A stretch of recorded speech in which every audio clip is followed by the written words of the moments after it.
Halo teman-teman sahabat TOJB. Dunia saat ini sedang tidak baik-baik saja, apalagi setelah diserangnya negara Iran oleh koalisi negara Amerika dan Israel. Hal ini tuh langsung membuat marah negara-negara besar pendukung Iran, yaitu negara China dan Rusia. Padahal di zaman dahulu tuh, Iran dan Israel merupakan negara sahabat. Lantas, mengapa Iran saat ini tidak suka dengan Israel? Lalu siapa saja negara-negara pendukung Iran saat ini? Di samping itu, Paimin juga akan memberikan info, fakta-fakta menarik tentang negara Iran. Yuk simak videonya sampai selesai ya. Langsung saja kita berangkat menuju Iran. Berikut 15 fakta negara Iran. Tapi sebelum kita mulai, jangan lupa untuk subscribe channel TOJB dan tekan tombol lonceng agar tidak ketinggalan info menarik lainnya dari TOJB. Profil negara. Negara ini bernama lengkap Republik Islam Iran, dengan pemimpin tertinggi sebagai kepala negara, serta presiden sebagai pemegang otoritas tinggi negara. Negara ini memiliki ibu kota yang bernama Kota Tehran atau Teheran. Secara geografis, Iran berada di benua Asia Barat, kawasan Timur Tengah, serta berbatasan dengan Teluk Oman dan Teluk Persia di sebelah selatan, di sebelah utara dengan negara Turkmenistan, Azerbaijan, Armenia dan Laut Kaspia, di sebelah barat dengan negara Turki dan Irak, serta di sebelah timur berbatasan dengan negara Afghanistan dan Pakistan. Negara ini memiliki luas wilayah sebesar 1.648.195 km persegi dengan jumlah penduduk sebesar 87.590.873 jiwa. Untuk agama, 99,3% penduduk merupakan pemeluk agama Islam, 0,7% sisanya memeluk agama yang lain. Sedangkan untuk etnis, tidak ada sensus resmi tentang etnis. Namun bisa dipastikan sebagian besar penduduk di sini merupakan etnis Iran atau Persia. Ada pula etnis Turki, etnis Kurdi, serta belasan etnis minoritas lainnya. Lalu untuk bahasa resmi yang digunakan di negara ini adalah bahasa Farsi atau Persia. Kalian mau tahu bahasa Persia kayak gimana? Kita ambil kalimat, halo teman-teman, nama saya Paimin, aku cinta kamu. سلام دوستان اسم من پیمین هست دوستتون دارم. Indeks pembangunan manusia di negara Iran menempati peringkat 76 dunia. Sedangkan untuk perekonomian, negara Iran merupakan negara yang berkembang dengan kelompok ekonomi berpenghasilan menengah ke bawah. Negara ini sangat bergantung pada penjualan minyak bumi, produk kimia dan petrokimia, industri mobil, hasil pertanian, industri tekstil dan karpet, serta industri persenjataan. Dengan ekspor terbesarnya ke negara China, Turki, dan Pakistan. Sedangkan mata uang yang digunakan di negara ini bernama rial Iran dengan kurs 1 rial setara dengan 0,37 rupiah. Kehidupan masyarakat. Tahukah kalian jika sebagian besar warga di negara Iran ini tinggalnya di perkotaan atau 73,4% dari total penduduk. Hal ini disebabkan karena tidak meratanya pembangunan di daerah pedesaan. Jadi banyak masyarakat terutama kalangan anak muda yang mengadu nasib merantau ke kota. Sedangkan angka kemiskinan di negara ini sebesar 50% dari total penduduk menurut ekonom Hasan Rakfar di tahun 2023. Sedangkan gaji minimum atau UMR di negara Iran di tahun 2024 sebesar 71.661.840 rial per bulan. Wow, banyak banget teman-teman. Namun kalian harus ingat ya, jika kurs mata uang Iran yaitu rial merupakan mata uang paling rendah di dunia. Negara Iran saat ini harus menghadapi masalah ekonomi yaitu inflasi yang sangat-sangat tinggi. Dalam 5 tahun terakhir, rata-rata inflasi di negara Iran itu 40% lebih. Jadi setiap tahunnya nih, harga-harga sembako dan barang-barang itu naik sekitar 40% per tahunnya. Hal ini disebabkan karena Iran mendapatkan sanksi dari negara Amerika Serikat dan negara-negara Uni Eropa. Produk dari Iran dilarang dijual di negara-negara tersebut. Makanya perekonomian Iran saat ini menjadi terseok-seok. Kebebasan beragama. Nama negara ini adalah Republik Islam Iran.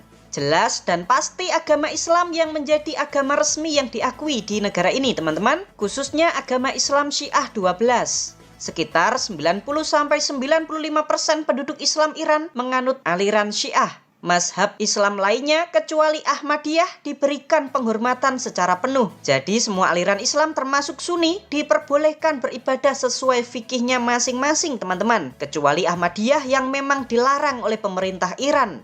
Meskipun namanya adalah Republik Islam, konstitusi Iran juga mengakui penganut agama yang lain, seperti agama Zoroaster, Kristen, serta Yahudi sebagai agama minoritas. Seperti halnya minoritas di negara-negara lain, memang tak bisa dipungkiri kalau ada ketimpangan antara mayoritas dengan minoritas. Baik itu perlakuan di masyarakat, hukum maupun kebijakan pemerintah. Yuk kita bahas satu persatu ya teman-teman. Yang pertama adalah Islam Sunni. Sekitar 5-12% penduduk Iran merupakan penganut Islam Sunni. Meskipun Sunni dihormati, namun masih ada batasan. Contohnya nih, pemeluk aliran Sunni dilarang untuk menjadi presiden Iran. Sunni juga belum bisa menduduki posisi menteri di kabinet. Paling tinggi adalah posisi wakil menteri atau menjadi anggota parlemen kayak DPR gitu teman-teman. Kalau masuk PNS juga ada tes ideologi. Jadi kalau ada dua orang yaitu Sunni dan Syiah memiliki nilai yang sama, maka pemerintah memprioritaskan orang Syiah untuk diterima bekerja. Namun meskipun begitu, pemeluk Islam Sunni di negara Iran ini memiliki sekitar 15.000 masjid dan musola yang tersebar di seluruh penjuru Iran. Yang kedua adalah Kristen. Di negara ini terdapat sekitar 370.000 umat Kristiani, serta memiliki sekitar 6.000 gereja. Pemeluk agama Kristen di negara Iran ini kebanyakan adalah orang-orang etnis Armenia ya teman-teman. Mereka juga diberikan jatah 2 kursi di parlemen negara Iran. Yang ketiga adalah agama Zoroaster atau Majusi, sebuah agama tertua di negara Iran. Hari ini hanya tersisa sekitar 25.000 pemeluk agama ini teman-teman. Serta terdapat 1 kuil untuk tempat beribadah orang-orang Zoroaster. Pemerintah Iran juga memberikan jatah 1 kursi di parlemen untuk pemeluk agama Zoroaster. Lalu yang keempat ada agama Yahudi. Di luar dugaan loh teman-teman. Ada Yahudi di negara Islam Iran dan diakui pula. Di sini terdapat sekitar 8.500 orang Yahudi serta memiliki 25 sinagog atau tempat untuk beribadah orang Yahudi. Selain itu, umat Yahudi juga mendapatkan 1 kursi di parlemen negara Iran. Wah, gak nyangka ya teman-teman. Ternyata negara Iran ini lebih terbuka untuk menerima perbedaan agama dan mazhab. Bagaimana pendapat kalian? Sistem pemerintahan. Negara Iran memiliki sistem pemerintahan yang sangat unik berbeda dari negara-negara lain di dunia ini teman-teman. Mereka memiliki pemimpin tertinggi sebagai kepala dari 3 cabang negara, yaitu eksekutif, badan legislatif, serta kehakiman. Pemimpin tertinggi juga memegang kendali atas angkatan bersenjata Iran. Semua kebijakan luar negeri juga dikendalikan secara langsung oleh pemimpin tertinggi ini. Jadi pemimpin tertinggi di Iran ini memiliki kekuatan dan otoritas yang sangat mutlak teman-teman. Ya mirip-mirip seperti monarki absolut, namun cuma namanya aja yang berbeda. Untuk bisa menjadi pemimpin tertinggi, syarat yang utama adalah harus seorang ulama dan tentu saja harus Syiah. Jangka waktu jabatan pemimpin tertinggi adalah seumur hidup. Kalau meninggal, maka yang menentukan pemimpin tertinggi berikutnya adalah majelis pakar yang terdiri atas 88 anggota yang mereka ini juga adalah ulama. Lalu presiden di sini buat apa? Tugasnya sama seperti presiden di negara kita Indonesia. Bedanya presiden Iran dalam memutuskan atau mengeluarkan setiap kebijakan harus mendapatkan izin dari pemimpin tertinggi. Presiden Iran sendiri menjabat selama 4 tahun di dalam setiap periode dan dipilih melalui pemilihan langsung oleh rakyat. Aturan unik di negara Iran. Ada sejumlah aturan dan kebijakan di negara ini yang menurut Paimin itu sangat unik sekali teman-teman. Mari kita bahas. Yang pertama ada aturan pakaian. Ya namanya juga negara Islam, pasti kalian diwajibkan untuk memakai pakaian yang sopan, berlengan panjang dan memakai rok atau celana panjang. Wanita juga diwajibkan untuk memakai jilbab sesuai dengan keyakinannya masing-masing. Jilbabnya boleh panjang, cadaran juga boleh, cuma ditaruh kayak gini juga boleh teman-teman. Yang penting memakai jilbab. Jilbab kayak gini nih, mirip kayak di Indonesia zaman dahulu teman-teman. Istri-istri kiai zaman dahulu, jilbabnya juga kayak begini.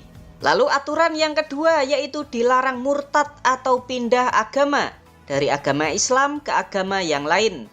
Warga yang ketahuan murtad akan terkena hukuman mati. Lalu aturan yang ketiga, dilarang sembarangan memfoto gedung pemerintahan, termasuk pakai drone. Untuk memvideo juga harus kalian hindari. Soalnya ada nih beberapa kasus turis asing yang ditangkap karena menggunakan drone, karena takutnya kalian bakal dianggap sebagai mata-mata. Lalu aturan yang keempat, kalian dilarang bersentuhan dengan lawan jenis, terutama saat kalian berada di tempat umum. Termasuk LGBT juga dilarang keras untuk masuk ke negara ini. Satu lagi, lawan jenis yang belum menikah atau memiliki hubungan kekerabatan dilarang untuk tinggal di ruangan yang sama. Contohnya, kalian kan wisatawan dari Indonesia. Kalian datang berdua tuh sama pacar, ucluk-ucluk-ucluk, lalu menginap di sebuah hotel. Nah, kalian dilarang untuk sekamar bersama. Kalau kalian ketahuan sekamar bersama, maka kalian akan ditangkap polisi dan dikenai pasal perzinaan. Itu pun kalau ketahuan ya teman-teman. Kalau nggak ketahuan sih nggak apa-apa. Silahkan kalau ada yang mau menambahkan bisa tulis di kolom komentar. Si Raja Minyak. Negara Iran merupakan negara yang sangat beruntung karena dikaruniai oleh sumber daya alam yang sangat melimpah, yaitu berupa minyak bumi dan gas alamnya. Tahukah kalian jika negara Iran merupakan negara penghasil minyak bumi terbesar ke-8 dunia? Kita bandingkan dengan negara kita Indonesia, ternyata Indonesia saja tidak masuk ke dalam 20 besar. Negara Iran juga merupakan negara penghasil gas alam terbesar ketiga dunia. Kalau ini, negara kita Indonesia masih masuk teman-teman. Tepatnya di peringkat 15 dunia. So, kalian jangan pernah bilang lagi, Indonesia negara kaya minyak dan gas, kenapa kita miskin? Kenapa pertalite naik? Dan lain sebagainya. Karena produksi migas kita memang tidak sebesar yang digembor-gemborkan oleh netizen selama ini. Hubungan Iran-Israel. Kalian tahu kan kalau Iran sangat membenci Israel tuh. Tapi tahukah kalian jika Iran adalah negara mayoritas muslim kedua setelah Turki yang mengakui kedaulatan Israel? Tepatnya pada tanggal 6 Maret 1950. Silahkan kalian cek. Di luar Nurul kan teman-teman? Di zaman pemerintahan Iran di bawah Muhammad Reza Pahlavi antara tahun 1947 hingga 1979, hubungan Iran dengan Israel itu berjalan dengan sangat-sangat harmonis. Israel membantu Iran memodernisasi negaranya, termasuk mengembangkan teknologi pertahanan dan persenjataan saat itu. Sedangkan negara Iran menjual sebagian besar minyaknya ke negara Israel. Kadangkala kedua negara ini juga melakukan barter ya teman-teman. Minyaknya Iran dibarter dengan teknologi rudal canggih Israel. Jadi di zaman dahulu tuh Israel dan Iran itu sahabat yang sangat baik. Mereka menjadi bermusuhan seperti saat ini ketika kerajaan Iran di bawah pemerintahan Reza Pahlavi dikudeta melalui revolusi Islam pada tahun 1979. Lalu apa Min? Alasan Bang Reza ini dikudeta? Alasannya karena Bang Reza ini sangat ke barat-baratan, bahkan lebih barat dibandingkan negara barat. Iran yang mayoritas penduduknya beragama Islam, tapi di pantai-pantai itu banyak cewek-cewek pakai bikini. Perjudian dilegalkan, minuman keras juga diperbolehkan, serta banyak hal yang dianggap sebagai kemaksiatan. Nah, karena kebijakannya yang sangat kontroversial tersebut, maka banyak umat muslim yang marah. Para ulama-ulama Syiah lalu memimpin kudeta ini. Setelah Reza Pahlavi turun dari tahta, pemimpin revolusi yang bernama Khomeini dilantik menjadi pemimpin agung Iran. Nah, semenjak beliau berkuasa inilah Iran memutuskan hubungannya dengan Israel dan sampai hari ini masih bermusuhan. Mata uang Tahukah kalian jika mata uang rial Iran adalah salah satu mata uang terendah di dunia, teman-teman? Ya, meskipun mata uang kita juga termasuk yang terendah di dunia, namun masih tinggi rupiah loh. 1 rial Iran hanya bernilai 0,37 rupiah. Hal ini diakibatkan situasi dalam negeri Iran yang mengalami krisis ekonomi ditambah sanksi dari negara-negara barat, membuat mata uang rial menjadi semakin tidak berharga. Kalian tahu mata uang tertinggi di dunia itu apa? Ayo, ternyata bukanlah dolar, bukan juga pound sterling atau euro, melainkan ini, dinar Kuwait. Kalian bayangkan, kurs 1 dinar ini setara dengan 50.800 rupiah. Wow. Kalender. Tahukah kalian jika negara Iran memiliki kalendernya sendiri, teman-teman, yang berbeda jauh dengan kalender Masehi ataupun kalender Hijriyah.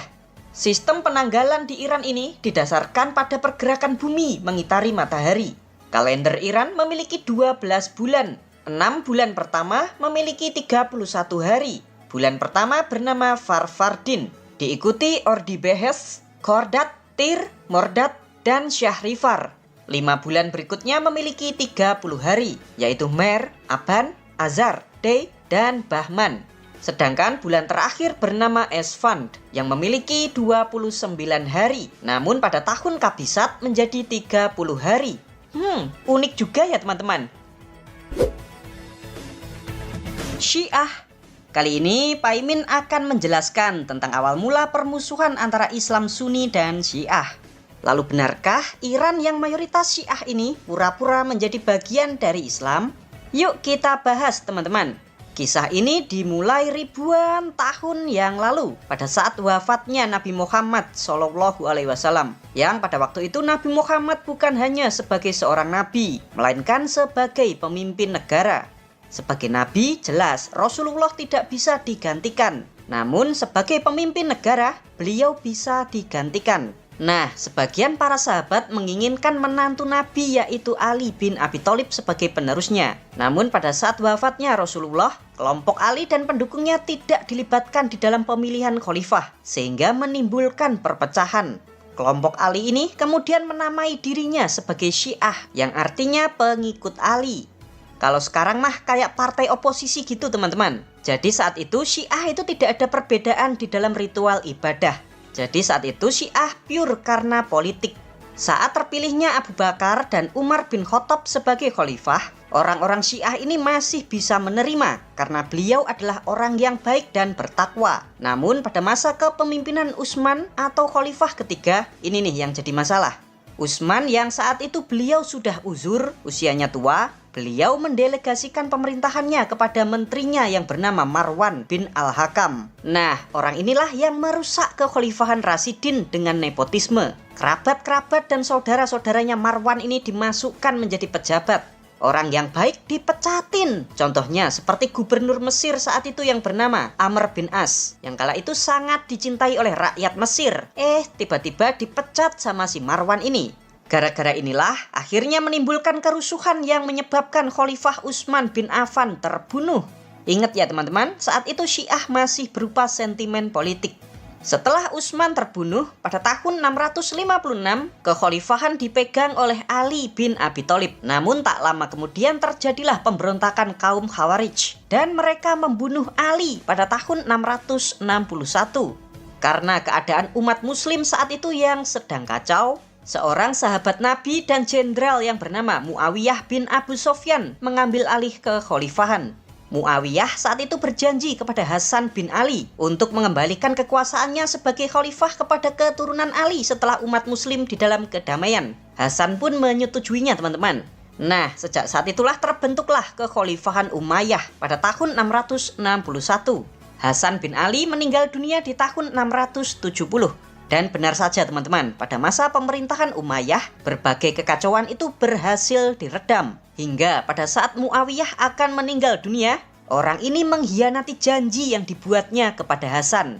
Kekuasaan tidak diserahkan kepada anak keturunan Ali. Muawiyah justru menyerahkan tahtanya kepada anaknya sendiri, yaitu Yazid bin Muawiyah pada tahun 680.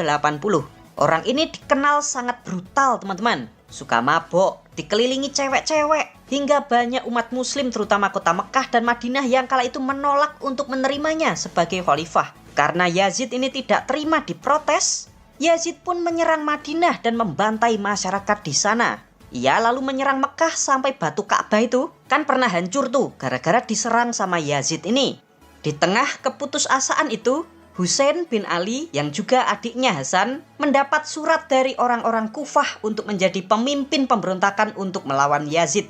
Akhirnya berangkat tuh teman-teman. Namun di tengah perjalanan, Hasan dihadang oleh pasukan Yazid dan beliau tewas dimutilasi bersama seluruh anggota keluarganya. Tragis teman-teman. Kejadian ini juga disebut sebagai pertempuran Karbala yang terjadi pada tanggal 10 Oktober tahun 680. Karena kejadian itulah orang-orang Syiah lalu mulai dicari. Mereka dibunuh dan dibantai. Akhirnya mereka menyembunyikan diri pura-pura bukan Syiah atau disebut juga sebagai Taqiyah. Nah, gara-gara Taqiyah inilah kelompok Syiah pun mulai terpecah-pecah dan tidak terorganisir dengan baik. Maka kalau kalian perhatikan, di dalam aliran Syiah terdapat banyak sub-sub aliran. Lalu pada tahun 700-an awal, muncullah seorang ulama Syiah besar yang bernama Ja'far Shiddiq. Beliau lalu menyatukan orang-orang Syiah lalu membuat konsep imamah Syiah yang kita kenal sebagai Syiah 12 imam. Sub aliran Syiah ini paling banyak pengikutnya teman-teman, termasuk digunakan di negara Iran ini. Periode keemasan Syiah terjadi pada masa Nasruddin At-Tusi sekitar pertengahan tahun 1200-an ketika pada waktu itu bangsa Mongol menyerang kawasan Timur Tengah. Nasiruddin ini merupakan ahli perbintangan atau astronomi yang sangat jenius teman-teman. Nah, orang Mongol pada waktu itu kan bangsa yang sangat memuja-muja bintang tuh. Nasiruddin dengan kejeniusannya ini berhasil memikat orang-orang Mongol dengan pengetahuan astronominya tersebut. Hal inilah yang membuat dirinya dijadikan sebagai penasehat di Kekaisaran Mongol. Dampaknya banyak banget tuh kala itu orang-orang Mongol yang masuk ke dalam agama Islam aliran Syiah. Di masa inilah Syiah baru mengembangkan aliran teologinya, doktrin-doktrin Syiah, konsep ketuhanan dan lain sebagainya dengan kitabnya yang terkenal bernama Tajrid al-Kalam. Lalu pada tahun 1501 muncullah seorang Syiah pendiri Kekaisaran Safawi yang bernama Ismail. Ia lalu membuat kerajaan khusus Syiah di wilayah Iran. Nah, orang ini tuh pahamnya itu Syiah radikal teman-teman.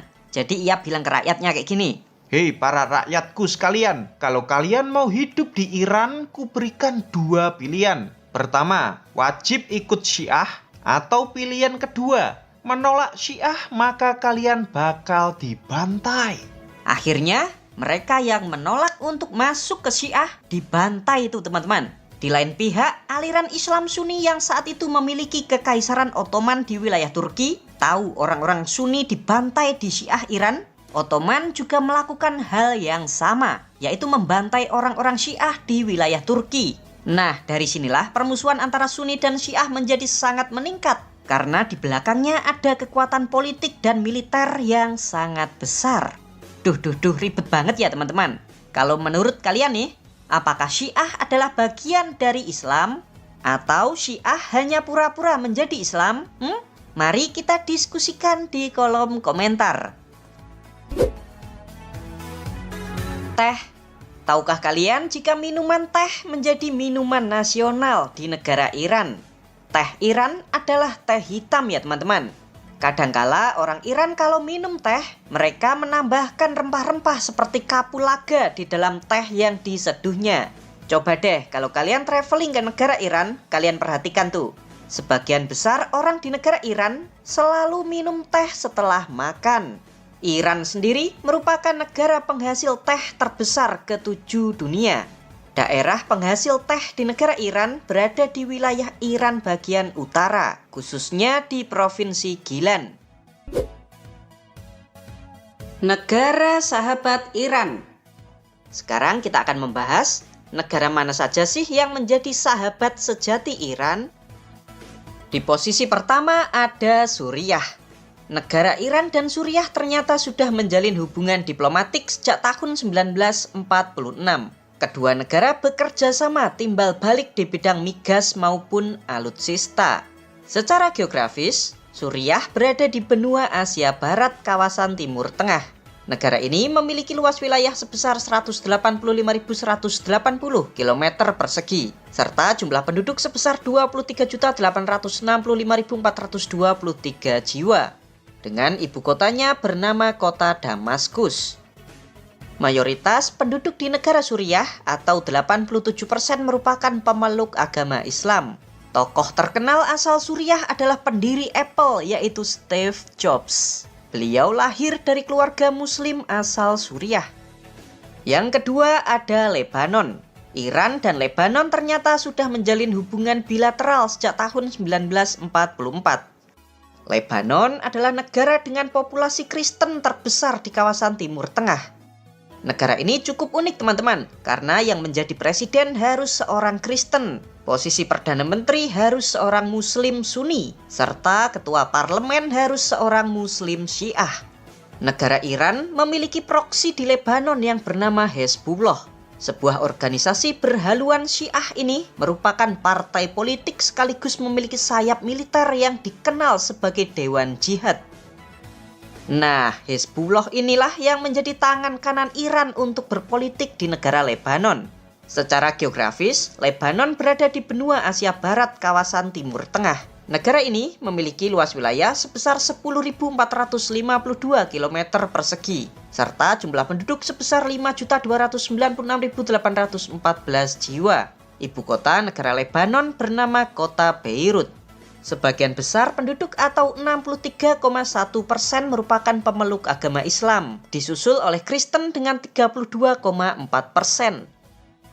Lalu yang ketiga ada Rusia, yang memiliki ibu kota bernama kota Moskow. Hubungan antara Iran dan Rusia ternyata sudah berlangsung sejak lama teman-teman. Tepatnya pada tahun 1521, ketika Iran saat itu masih di bawah Kekaisaran Safawi, serta Rusia kala itu masih bernama Kadipaten Agung Moskow. Saat Rusia kena embargo dan dikucilkan oleh negara-negara Eropa karena aksinya menyerang Ukraina, negara Iran masih setia bekerja sama dengan Rusia. Selain hubungan perekonomian, kedua negara ini juga menjalin hubungan militer. Iran membeli sejumlah alutsista dari Rusia, sedangkan Rusia membeli drone dari Iran. Pokoknya kedua negara ini bestie banget teman-teman. Pada tahun 2011 yang lalu saat perang saudara Suriah meletus, Rusia dan Iran ini saling bergandengan tangan untuk mendukung pemerintahan Suriah. Tahukah kalian teman-teman jika Rusia merupakan negara terbesar di dunia? Luas wilayah negara Rusia ternyata 9 kali lipat lebih luas dari negara kita Indonesia. Wow, bayangkan saja. Luas Rusia itu 17.125.191 km persegi. Sedangkan luas negara kita Indonesia hanya 1.904.569 km persegi. Tuh, meskipun luasnya itu sangat gede, tapi penduduk di negara Rusia ini hanya 147.164.296 jiwa. Jadi negara Rusia itu masih banyak tanah-tanah yang kosong. Secara geografis, Rusia berada di antara dua benua, yaitu benua Asia dan Eropa. Negara Rusia ini, mayoritas penduduknya memeluk agama Kristen Ortodoks Rusia, sebesar 41,1%. Untuk selengkapnya, kalian juga bisa nonton Fakta Negara Rusia. Cek di kolom komentar ya guys. Yuhu. Next, ada China. Negara komunis ini juga menjadi salah satu negara sahabat sejati Iran teman-teman. Sebetulnya hubungan keduanya sudah berlangsung sejak tahun 200-an sebelum Masehi, ketika wilayah Iran dilewati sebagai jalur perdagangan sutra. Sedangkan di era modern, Iran dan China menjalin hubungan bilateral di tahun 1971. Negara tirai bambu ini banyak membantu Iran dalam mengembangkan teknologi militer serta sistem pertahanan yang sangat canggih. Pada tahun 2021 kemarin, Iran dan China menandatangani perjanjian kerjasama berdurasi 25 tahun cuy. Wah, lama banget ya. Hal ini membuat hubungan di antara kedua negara semakin kuat teman-teman. Secara geografis, China berada di benua Asia Timur. Negara yang beribu kota di kota Beijing ini memiliki luas wilayah sebesar 9.596.961 km persegi, serta menjadi negara dengan luas wilayah terbesar ketiga dunia setelah negara Rusia dan Kanada. Negara China juga menjadi negara dengan penduduk terbesar kedua dunia setelah disalip oleh India dengan penduduk China mencapai 1.410.539.758 jiwa. China merupakan negara mayoritas pemeluk agama Buddha. Jumlah umat muslim di negara ini sebesar 1,6% atau sekitar 22,5 juta orang. Wow, termasuk banyak ini teman-teman. Tahukah kalian jika China bisa menjadi negara maju dan hebat seperti saat ini? Dikarenakan ada 4 reformasi yang diletakkan oleh Deng Xiaoping di tahun 1980-an. Kalian penasaran apa saja reformasinya tersebut? Kalian bisa nonton Fakta Negara China. Linknya seperti biasa sudah Pai Min tulis di kolom komentar. Berikutnya ada negara Irak. Negara ini di zaman dahulu adalah wilayah inti dari Kekaisaran Persia selama ribuan tahun. Hubungan antara Irak dan Iran sempat renggang ketika Irak di bawah pemerintahan Partai Ba'ath di tahun 1968.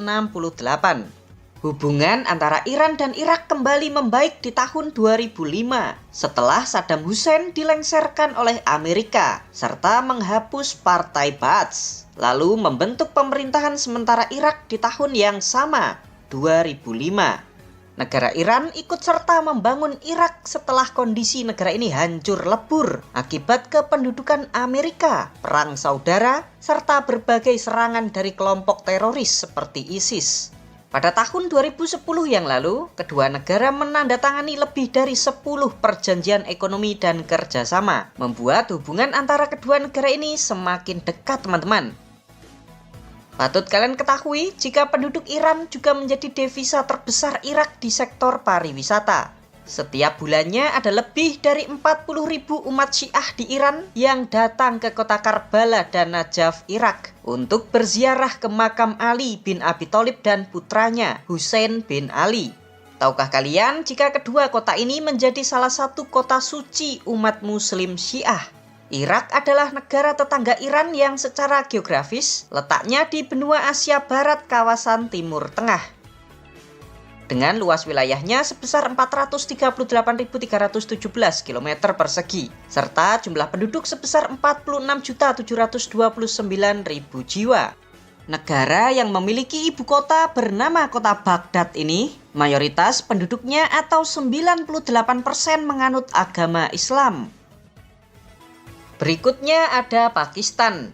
Ini juga negara tetangganya Iran ya teman-teman. Iran dan Pakistan nama negaranya sama-sama menggunakan Republik Islam. Patut kalian ketahui jika Iran adalah negara pertama yang mengakui kedaulatan Pakistan. Dan saat itu kedua negara langsung menjalin hubungan, tepatnya pada tahun 1947. Iran merupakan salah satu pemasok gas terbesar untuk Pakistan hingga saat ini. Selain gas, ternyata negara Iran juga menjadi negara penyuplai listrik untuk negara Pakistan. Saking dekatnya kedua negara ini, sampai-sampai mereka berdua membangun pasar gabungan di perbatasan. Tujuannya untuk memudahkan transaksi penduduk yang tinggal di perbatasan. Pakistan merupakan negara mayoritas muslim terbesar di dunia, menggeser posisi Indonesia. 96,5% penduduk di sini menganut agama Islam, teman-teman.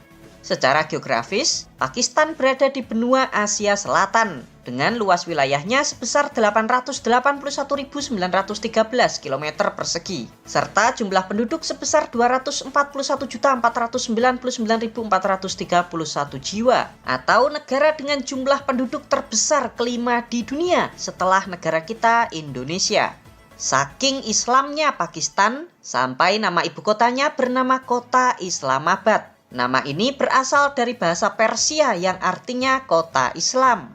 Tahukah kalian jika Pakistan adalah satu-satunya negara mayoritas muslim yang memiliki senjata nuklir? Bukannya Iran juga punya, Min. Iran itu memiliki tempat penelitian nuklir namun masih belum memiliki senjata nuklir ya teman-teman. Berikutnya ada Korea Utara.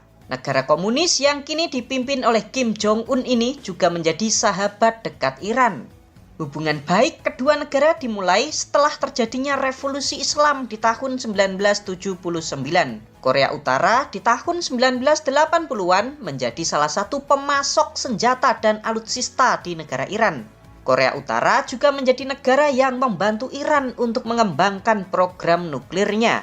Saking dekatnya, kedua negara ini juga saling membuka kedutaan besar. Tahukah kalian jika negara Korea Utara hanya memiliki satu buah masjid, itu pun dibangun oleh negara Iran, tepatnya di ibu kota Korea Utara, yaitu kota Pyongyang. Secara geografis, Korea Utara berada di benua Asia Timur, serta memiliki luas wilayah sebesar 120.538 km persegi. Luasnya hampir sama kayak Pulau Jawa, teman-teman. Serta memiliki jumlah penduduk sebesar 26.072.217 jiwa. Sebagian besar penduduk Korea Utara ternyata tidak beragama. Korea Utara ini merupakan negara yang sangat-sangat tertutup. Tapi tahukah kalian jika Korea Utara dan Indonesia hubungannya itu sangat baik, teman-teman? Kakek Kim Jong-un yaitu Kim Il-sung aja pernah datang ke Indonesia loh, teman-teman. Tepatnya di tahun 1965.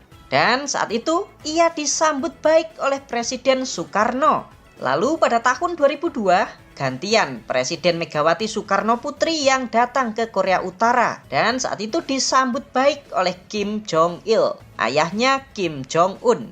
Selengkapnya kalian juga bisa nonton Fakta Negara Korea Utara. Link sudah Paimin taruh juga di kolom komentar. Yaman gak masuk ya, Min? Tidak, teman-teman, karena pemerintahan sah di negara Yaman anti Syiah dan Iran. Terlebih, kondisi di Yaman saat ini berada di dalam perang saudara antara pemerintah Yaman yang dibantu Arab Saudi melawan kelompok Houthi yang merupakan proksinya Iran. Negara yang juga dikenal sebagai tanah nenek moyang Habib-Habib di Indonesia ini, kondisinya sangat memprihatinkan, teman-teman. Bahkan menurut Paimin, kondisinya lebih parah daripada Palestina. Kalian bayangkan, korban jiwa dari perang saudara Yaman di tahun 2014 sampai 2021 saja sekitar 377.000 orang yang tewas. Tolong banget teman-teman, kalian juga jangan lupa untuk menyuarakan Free Yaman. Kasihan banget mereka itu, tidak ada yang peduli untuk membantu. Untuk selengkapnya, kalian juga bisa menyimaknya di Fakta Negara Yaman. Linknya juga sudah Paimin taruh di kolom komentar. Thank you. Wisata di Iran.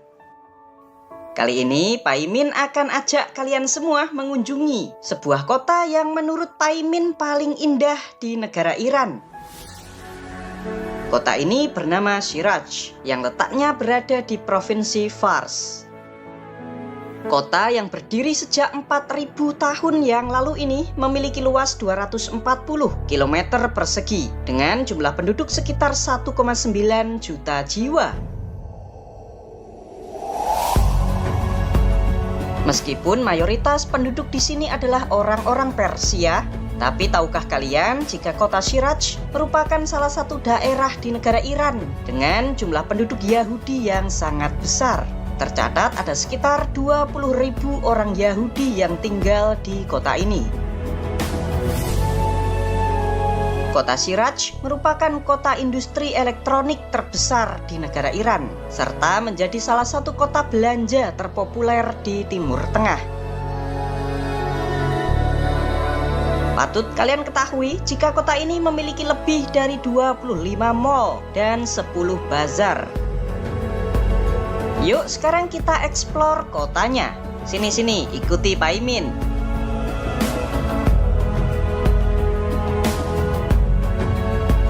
Pintu masuk kota Shiraj ditandai dengan ini.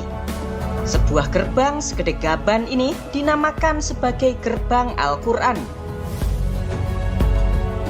Gerbang ini pertama kali dibangun pada abad ke-10 oleh Kerajaan Buyid.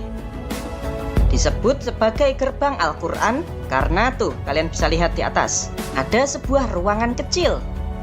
Nah, di ruangan tersebut tersimpan Al-Quran. Dipercaya jika seseorang berjalan melewati gerbang ini, maka orang tersebut akan mendapatkan keberkahan dari Al-Quran. Next, kita akan pergi mengunjungi benteng Karim Khan yang terletak di pusat kota Shiraj.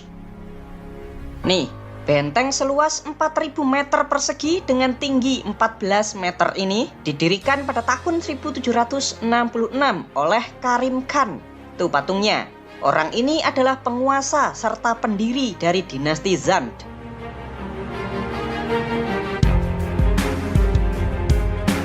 Yuk kita masuk ke dalamnya.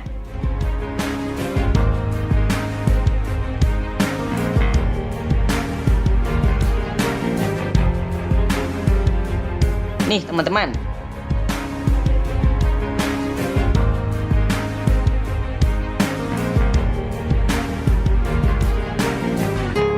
dulunya tempat ini dipakai sebagai istana kediaman Vakilul Ro'aya, kayak semacam penguasa atau raja.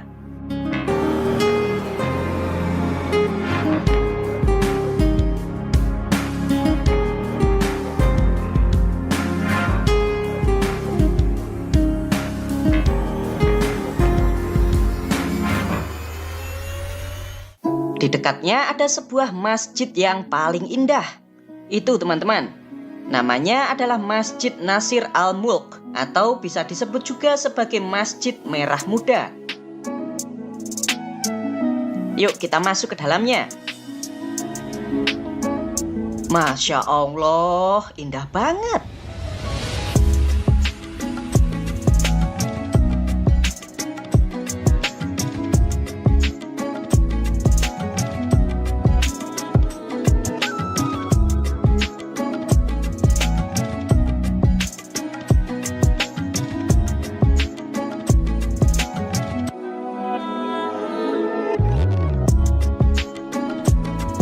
Pembangunan masjid ini dimulai pada tahun 1876 di zaman dinasti Qajar.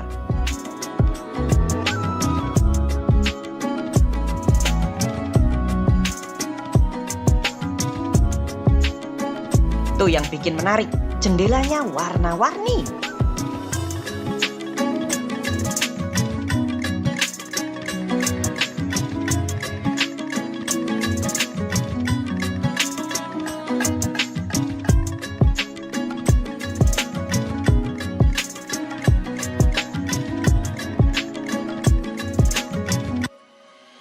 Tidak jauh dari situ ada sebuah masjid megah yang bernama Shah Cheragh.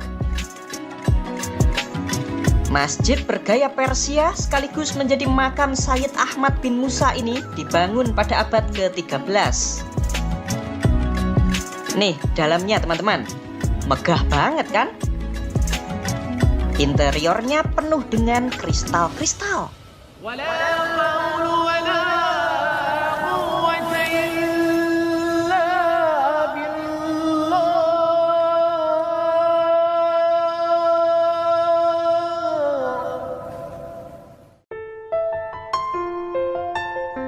Interior seperti ini bisa juga kita lihat di makam suci Ali Ibnu Hamzah yang letaknya juga di kota Shiraj.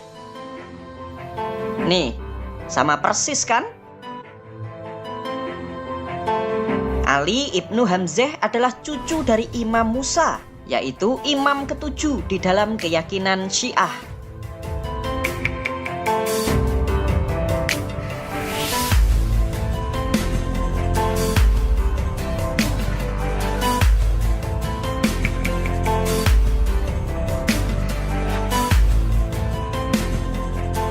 Sekarang kita akan mengunjungi Kafam House. Bangunan ini dibangun pada tahun 1879.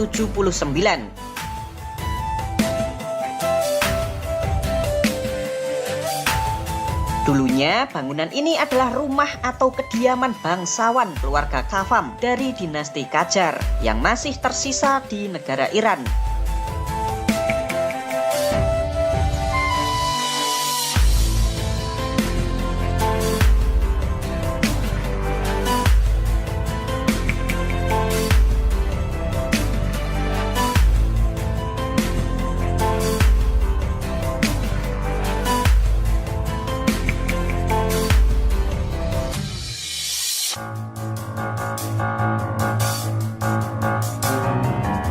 Di dekat Kafam House ada Zinat Al-Mulk House. Ini juga sama ya teman-teman, yaitu rumah bangsawan keluarga Kavam.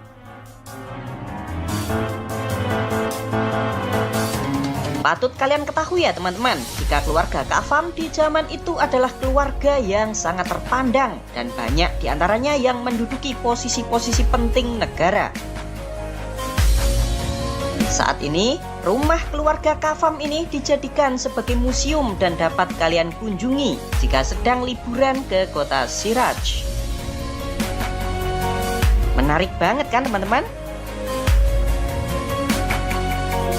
Yuk kita lanjutkan lagi perjalanan keliling kota Siraj. Kali ini kita akan mampir ke Masjid Fakil, sebuah masjid Islam Syiah yang sangat bersejarah. Masjid ini dibangun di tahun 1751 oleh dinasti Zand. Tuh, megah dan indah banget kan?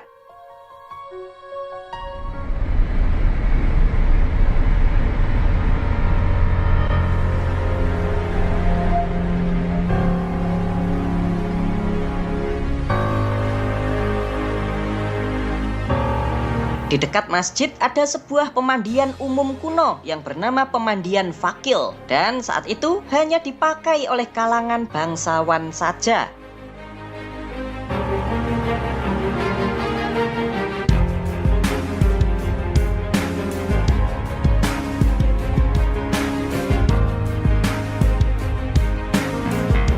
Di dekatnya juga ada Fakil Bazar, yaitu pusat perdagangan di pusat kota Siraj yang didirikan di tahun 1172 di zaman dinasti Zand.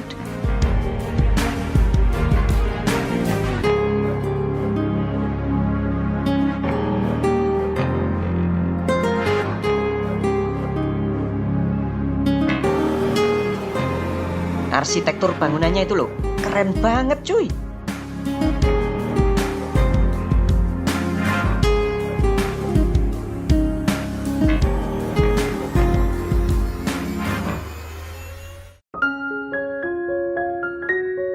Berikutnya kita akan mengunjungi makam Hafiz. Hafiz atau Hafiz adalah penyair Persia yang sangat terkenal di zaman itu. Beliau meninggal dunia di tahun 1390 dan dimakamkan di tempat ini.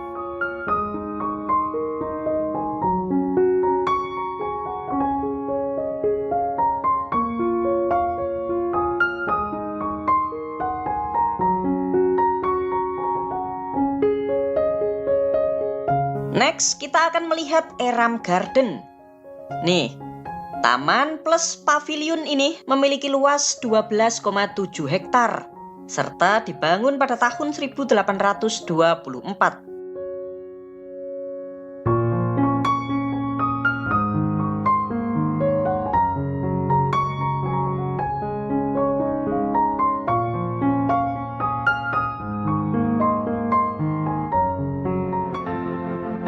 Berikutnya, kita akan wisata alam mengunjungi Danau Maharlo yang letaknya di tenggara kota Siraj. Tuh lihat, danaunya berwarna merah cuy.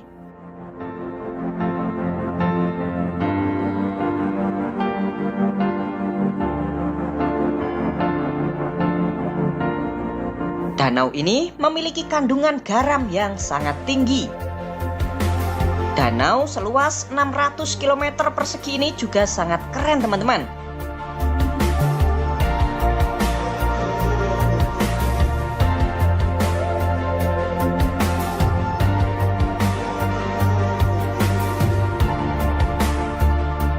Cocok untuk kalian kunjungi jika kalian traveling ke negara Iran.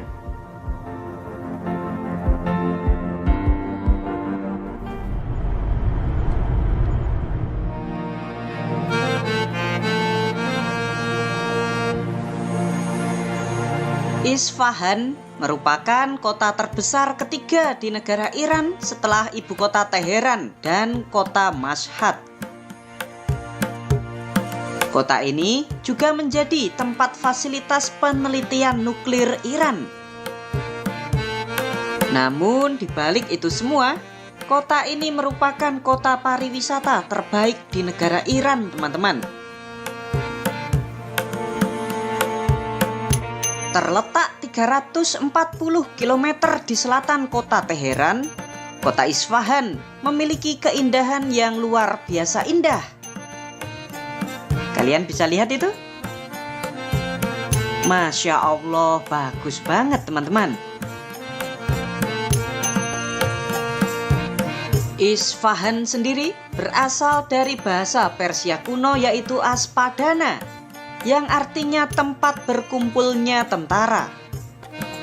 Hal ini dikarenakan di zaman kerajaan Persia kuno dahulu, tempat ini digunakan sebagai markas militer bagi pasukan Persia, yang kalian tahu terkenal sangat kuat.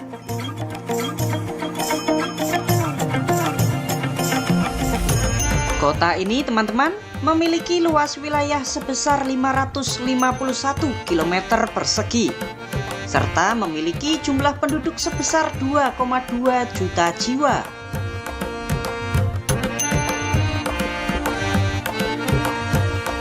Patut kalian ketahui jika Isfahan merupakan kota penghasil karpet Persia terbaik di negara Iran.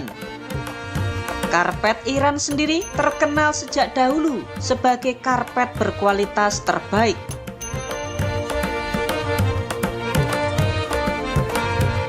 Di kota Isfahan ini kalian bisa menemukan Shah Square. Ini dia.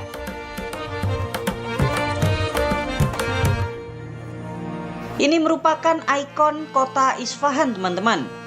Alun-alun kota ini merupakan situs bersejarah yang kini masuk ke dalam situs warisan dunia UNESCO. Alun-alun ini dibangun pada tahun 1598 dan dikelilingi oleh berbagai bangunan bersejarah lainnya. Selain bersejarah, bangunan di sini juga sangat indah sekali, teman-teman. Tuh.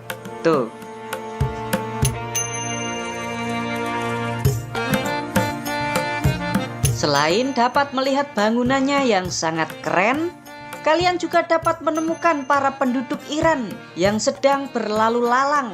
Apalagi buat kalian para jomblo, kalian bisa sekalian cari jodoh. Hahaha.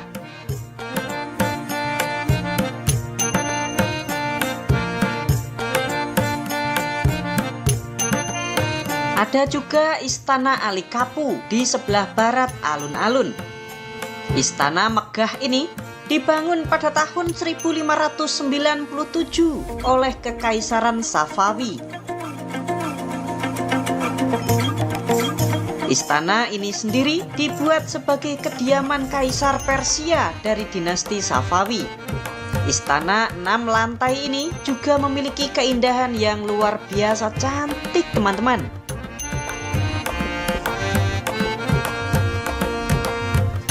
Di sisi selatan alun-alun terdapat sebuah masjid besar yang bernama Masjid Shah. Masjid ini juga dibangun pada masa Kekaisaran Safawi pada tahun 1611.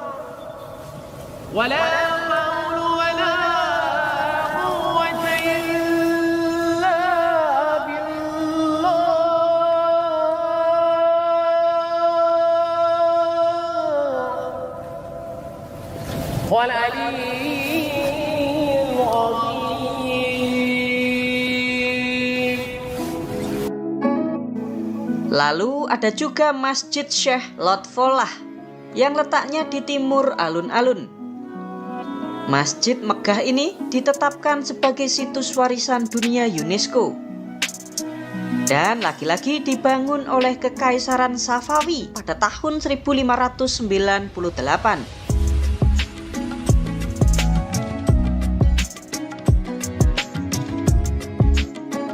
Indah banget kan teman-teman?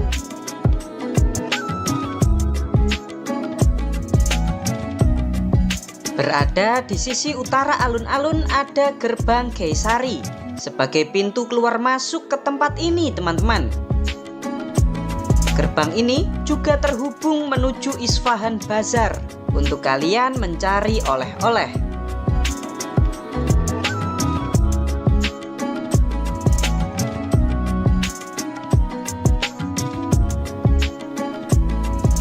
Di kota Isfahan ini, kita juga bisa mengunjungi Istana Chehel Sultan yang dibangun pada tahun 1647 di zaman Kekaisaran Safawi.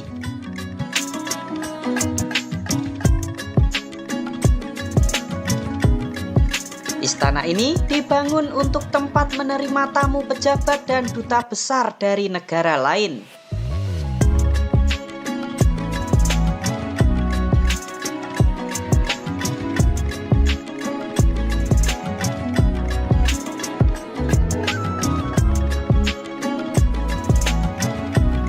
Selanjutnya ada Katedral Fang, sebuah katedral yang sangat legend di kota Isfahan.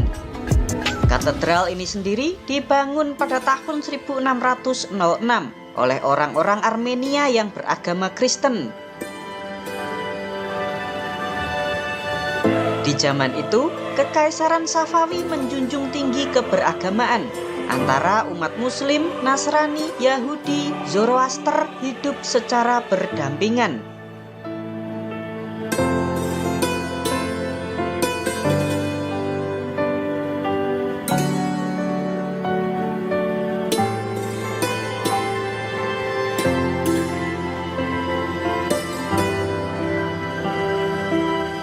Di kota indah ini, kita juga bisa mampir ke Masjid Jameh Isfahan.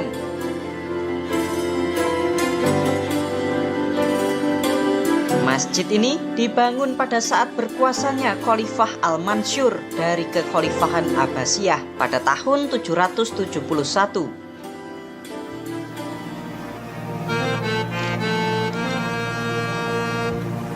Kalian juga jangan lupa untuk mampir ke Jembatan Khaju.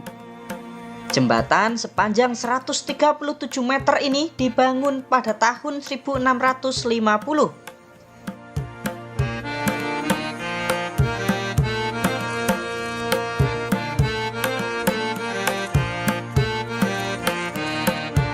Selain Jembatan Khaju, ada juga Jembatan Sio Sepol yang juga tak kalah indahnya. Jembatan ini panjangnya 297 meter dan dibangun pada tahun 1599.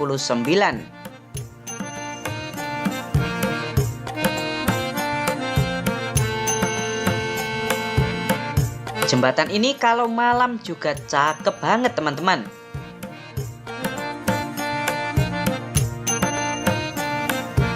Bagaimana teman-teman? Apakah kalian tertarik berkunjung ke kota Isfahan, Iran? Untuk tiket pesawatnya pulang pergi dari Jakarta Isfahan, Iran sekitar 17 juta rupiah per orang. Hal unik di Iran. Patut kalian ketahui jika mengangkat ibu jari di negara Iran dianggap sebagai tindakan yang tidak sopan. Mengangkat ibu jari dianggap sebagai simbol persetujuan orang Barat. Iran bernama lengkap Republik Islam Iran. Nah, Republik Islam di dunia ini ternyata hanya ada 3 saja teman-teman, yaitu Republik Islam Iran, Republik Islam Pakistan, serta Republik Islam Mauritania. Tidak seperti negara lain di dunia yang hari libur kerjanya itu hari Minggu. Di negara ini, hari libur berada di hari Jumat. Tahukah kalian jika nikah singkat atau mut'ah diperbolehkan di dalam sebagian besar aliran Syiah, termasuk Syiah 12 yang ada di negara Iran ini? Nikah mut'ah itu artinya nikah sementara teman-teman.